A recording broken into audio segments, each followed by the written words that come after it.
7 November জাতীয় বিপ্লব এবং সংহতি দিবস, শহীদ প্রেসিডেন্ট জিয়াউর রহমান এবং বাংলাদেশের স্বাধীনতার সার্বভৌমত্বের যারা পরিপন্থী ছিল তারাই কিন্তু 3রা নভেম্বর শহীদ প্রেসিডেন্ট জিয়াউর রহমান দেশীয় এবং কিছু বিপদগামী সৈনিক এবং দেশি বিদেশি ষড়যন্ত্রের চক্রান্তে শহীদ প্রেসিডেন্ট জিয়াউর রহমানকে কিন্তু বন্দী করেছিল সপরিবারে। এবং বাংলাদেশের জনগণ স্বাধীনতার জন্য, সার্বভৌমত্বের জন্য এবং শহীদ প্রেসিডেন্ট জিয়াউর রহমানের আদর্শে বলিয়ান হয়ে তাকে কিন্তু সিপাহী জনতা একসাথে মিলে কিন্তু 7 নভেম্বর তাকে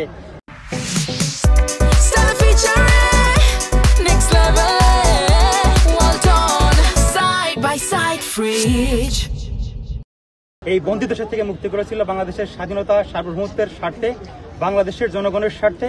এবং শহীদ প্রেসিডেন্ট জিয়াউর রহমান সবসময় এদেশের স্বাধীনতার পক্ষে সপক্ষে ছিলেন এবং সবসময় বাংলাদেশের মানুষের কথা চিন্তা করতেন। এবং যারা বাংলাদেশের মানুষের কথা চিন্তা করতো না এবং যারা বাংলাদেশ পরিপন্থী ছিল তারাই কিন্তু শহীদ প্রেসিডেন্ট জিয়াউর রহমানকে এই দেশি বিদেশি ষড়যন্ত্রে বন্দী করেছিল কিছু বিপদগামী সৈনিক।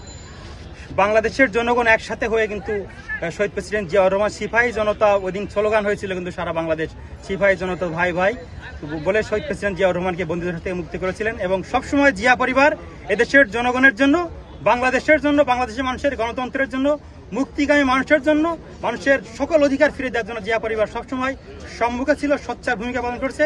সেটা শহীদ প্রেসিডেন্ট জিয়াউর রহমান, দেশনেত্রী বেগম খালেদা জিয়া এবং এই 24 এসে আপনারা দেখেছেন যে তার সুযোগ্য সন্তান দেশনায়ক জনাব তারেক রহমান বিদেশে থেকে বাংলাদেশ থেকে তাকে বিতাড়িত করা হয়েছিল। বাংলাদেশ থেকে তাকে রাজনীতি থেকে তিনি না করতে পারেন, সকল ষড়যন্ত্র করা হয়েছিল 1/11-এ। কিন্তু তারপরেও উনি শহীদ প্রেসিডেন্ট জিয়াউর রহমানের সন্তান, দেশনেত্রী বেগম খালেদা জিয়ার সন্তান, বিদেশের থেকে কি করে বাংলাদেশের মানুষের জন্য কাজ করা যায়, স্বাধীনতার সার্বভৌমত্বে মানুষকে উদ্বুদ্ধ করা যায়, সেই লক্ষ্যে কিন্তু কাজ করে গেছেন। এবং আমরা আবারও ফ্যাসিবাদ মুক্ত বাংলাদেশ পেয়েছি 24-এ এসে।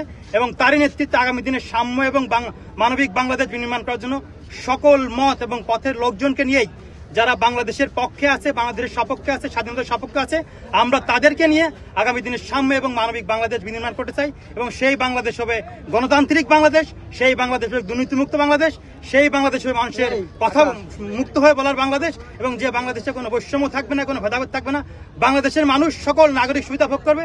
এবং বাংলাদেশের মানুষের জন্য বিএনপি, ছাত্রদল, যুবদল, বিএনপি এবং বিএনপির যত অঙ্গ সংগঠন আছে, ভারপ্রাপ্ত জনাব তারেক রহমান, বিএনপি ভারপ্রাপ্ত চেয়ারম্যান জনাব তারেক রহমানের নেতৃত্বে একসাথে আমরা একতাবদ্ধ কাজ করতে হবে, সেই প্রত্যয় ব্যক্ত করছে আজকে শহীদ প্রেসিডেন্ট জিয়াউর রহমানের মাজার।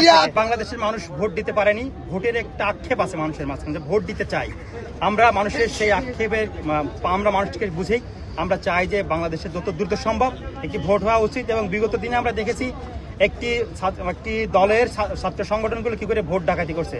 ছাত্র দল বাংলাদেশের মানুষের ভোটের অধিকার যাতে প্রতিষ্ঠাতা পায় এবং ভোট যাতে কেউ চুরি করতে না পারে, ভোটের পাহারাদার হিসেবে ছাত্র দল সারা বাংলাদেশে থাকবে, আমরা সেই প্রত্যয়